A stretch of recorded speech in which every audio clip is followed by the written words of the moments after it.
नमस्कार, मेरा नाम ज्ञानेश्वर है और आप देख रहे हैं लाइव सिटी से। देखिए, जो बातें आपको हम बताने जा रहे हैं आपकी आंखों में आंसू ला सकते हैं। दिल थाम कर सुनिएगा, फिर यह सोचने पर भी आप मजबूर हो सकते हैं कि जब आपका अंत समय आएगा तो आपके बच्चे कहाँ होंगे। हम आपको बताने जा रहे हैं डॉक्टर एन पांडे के बारे में। पूरा नाम डॉक्टर अलख नारायण पांडे। अपने ज़माने के बिहार के सबसे बड़े डॉक्टर, आंखों के डॉक्टर। दूर दूर तक इनके मुकाबले में कोई नहीं था। डॉक्टर मंगटू राम से भी सीनियर, इतने बड़े डॉक्टर और इनके इतने सारे शिष्य। पटना के जाने माने डॉक्टर गोपाल प्रसाद सिन्हा भी इनके शिष्य रहे हैं। तो डॉक्टर एन पांडे की जब हम याद करते हैं, पिछले 15 वर्षों से प्रैक्टिस तो कर नहीं रहे थे, लेकिन जब ये प्रैक्टिस करते थे, इनकी मिसेस डॉक्टर छाया पांडे भी आंखों की सर्जन। पटना के बैंक रोड इलाके में इनका निवास था, गांधी मैदान के पास। और एन पांडे से अपनी आंख दिखाने के लिए पूरे बिहार से, तब झारखंड भी अलग नहीं था, लोग आते थे। कई कई दिनों का नंबर लगता था। लोग नंबर लगाने के लिए रात रात भर जागते थे। और अब जब डॉक्टर एन पांडे की मौत की खबर आई है और जो कहानी सामने आई है, वह सचमुच सोचने की बात है। मैं जो बार बार कहता हूं कि बिहार बुड्ढों का प्रदेश बनता जा रहा है, वह यह कहानी फिर से प्रमाणित कर रही है। देखिए, डॉक्टर एन पांडे मूल रूप से जन्मे थे पलामू के, तब बिहार ही था, के नगर उटारी में 14 जनवरी 1930 को। और सोचिए कि 1953 में इन्होंने पटना से MBBS किया था और फिर 1958 में इन्होंने MS किया था, मतलब सर्जरी में मास्टरी की थी। फिर इसके बाद ये PMCH में आंखों के डॉक्टर बने, प्रोफेसर हुए, हेड ऑफ द डिपार्टमेंट हुए। बहुत अच्छे ऑडिटर थे, बहुत अच्छे ऑथर थे। इन्होंने आंखों की बीमारियों के संबंध में इतना लिखा और दुनिया भर में इतना छपा कि पूछिए मत। ये बिहार सरकार के एडवाइजर भी हुए, हेल्थ डिपार्टमेंट के। और पूरे भारत के आंखों के डॉक्टरों का जो संघ है, उसके ये अध्यक्ष भी बने 1996 में। इन्हें राष्ट्रीय गौरव अवार्ड मिला। तो डॉक्टर एन पांडे, मैंने बताया आपको कि पटना के बैंक रोड में इनका निवास स्थान होता था। बहुत ही भव्य इमारत थी। इनके 2 बेटे हुए, जो हमारी जानकारी है। बिटिया नहीं थी। मिसेज भी डॉक्टर छाया पांडे। डॉक्टर छाया पांडे की मौत कुछ साल पहले हुई बीमारी के कारण।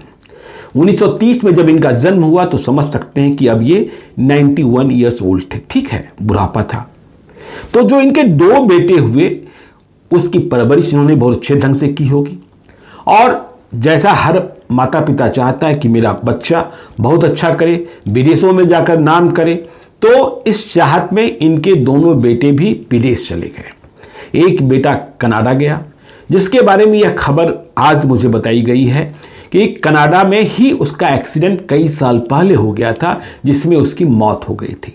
और दूसरा बेटा इनका, डॉक्टर एन पांडे का दूसरा बेटा, आयरलैंड में रहा करता था, या रहा करता है, कह सकते हैं। तो डॉक्टर छाया पांडे की मौत के बाद ये और अवसाद में चले गए थे, डिप्रेशन में चले गए थे। जो इनकी संपत्ति थी बैंक रोड में, वह भी इन्होंने बेच दी थी। और इसके बाद वे बोरिंग कैनाल रोड में कहीं ICICI बैंक के आसपास अपने एक मकान में, एक फ्लैट में रहा करते थे। अकेले ही रह रहे थे पत्नी की मौत के बाद। बेटे के पास क्यों नहीं गए या बेटा क्यों इनके पास नहीं आया, यह सब समझ सकते हैं, पारिवारिक जो मसले होते हैं। तो इनकी उम्र और उम्र के कारण जो बीमारियां होती है, डायबिटीज भी था, हाइपरटेंशन भी था, तमाम बीमारियां थी। तो ये पिछले दिनों बीमार पड़े और बीमार होने के बाद अकेले रहते थे। बीमारी की अवस्था की जानकारी भी देरी से मिली। इन्हें किसी पड़ोसी ने, मालूम हुआ कि ज़्यादा बीमार हैं या गिर गए थे, कुछ लोग यह भी कह रहे हैं। तो डॉक्टर एन पांडे को अपने आप में एक हस्ती, बिहार में आंखों के सबसे बड़े डॉक्टर, इनके बराबरी में कोई नहीं था। तो डॉक्टर एन पांडे को बोरिंग रोड के उद्यान हॉस्पिटल में जाकर भर्ती करा दिया गया। जैसा मैंने आपको बताया कि उद्यान हॉस्पिटल डॉक्टर गोपाल प्रसाद सिन्हा का।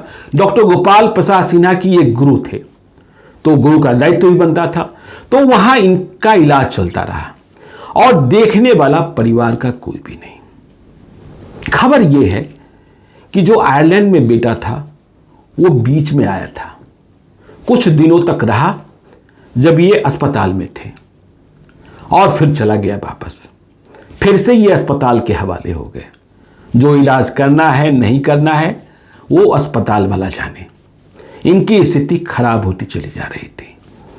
आयरलैंड से इंडिया आना भी कहा जा रहा है कि टेढ़ा रास्ता है, कोई डायरेक्ट फ्लाइट नहीं है।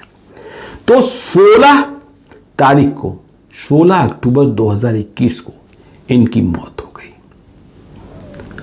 इनकी मौत के बाद आप जानकर, जैसा मैंने बताया कि ये पलामू में जन्मे थे, फिर पटना के ही होकर रह गए और पिछले 10-15 वर्षों से डिप्रेशन में चल रहे थे।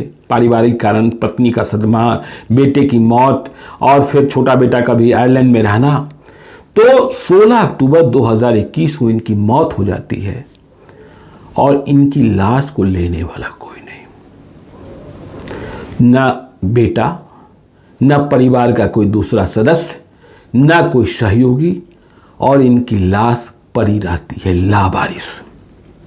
मैंने कहा ना कि ये बातें सुनकर आपकी आंखों में आंसू छलक सकते हैं। आप सोच सकते हैं कि जब आपका अंत समय आएगा, मेरा अंत समय आएगा, तो हमारे बच्चे कहाँ होंगे? क्यों परंपराएं टूटती जा रही हैं? क्यों बिहार बुद्धों का प्रदेश बनता जा रहा है? क्यों बिहार में 12वीं के बाद बच्चे नहीं रहना चाहते हैं और जो बच्चे बाहर चले जाते हैं वो वापस नहीं आना चाहते हैं? और ऐसे में बूढ़े माँ बाप घर को और जो संसार है उसको ढो रहे होते हैं। बस कहने को आप होते हैं कि आप बिहार के रहने वाले हैं, लेकिन आप रह रहे हैं कहीं और। तो 16 अक्टूबर लाश ऐसे ही पड़ी रही, 17 अक्टूबर लाश ऐसे ही पड़ी रही, 18 अक्टूबर लाश ऐसे ही पड़ी रही, 19 अक्टूबर लाश ऐसे ही पड़ी रही। बताया ये गया कि उनकी बेटे को खबर दी गई है, बेटा आ रहा है, बेटे को आने में समस्या हो रही है। कुछ ही दिनों पहले तो वो वापस गया था।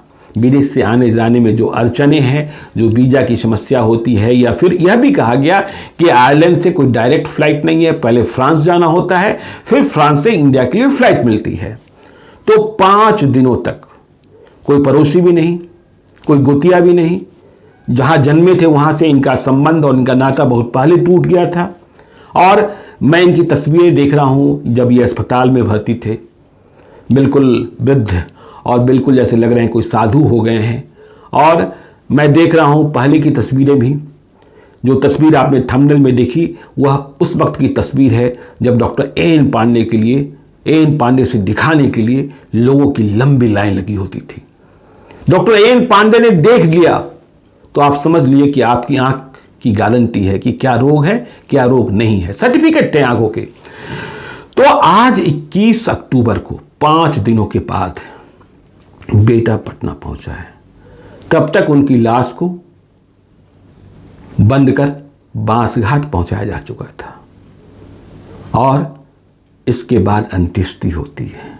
सोचिए, डॉक्टर A.N. पांडे, वो नामचीन डॉक्टर A.N. पांडे जिन्हें राष्ट्रीय गौरव अवार्ड मिला, जो पटना मेडिकल कॉलेज अस्पताल के हेड ऑफ द डिपार्टमेंट रहे, जिनकी लिखी किताबें पढ़कर देश दुनिया में लोग आंखों के डॉक्टर बने, जब वे मरे तो उनकी लाश 5 दिन तक यह इंतजार करती रही, कोई तो आएगा जो मेरी अंत्येष्टि करेगा, जो मुखाग्नि देगा। समझ सकते हैं।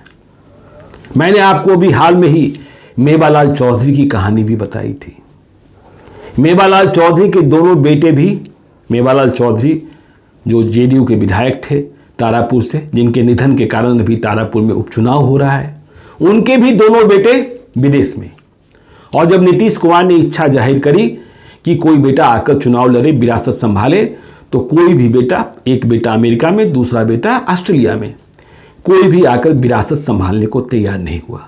मेवालाल चौधरी ने अपनी जिंदगी में कमाई बहुत की, लेकिन कहां कहां कमाई सब कुछ अता पता बच्चों को नहीं है। जो बच्चे आए वो संपत्ति बेचकर फाइनल हिसाब किताब कर विदेश में जाकर बस रहे हैं, बसे हुए तो पहले से ही हैं।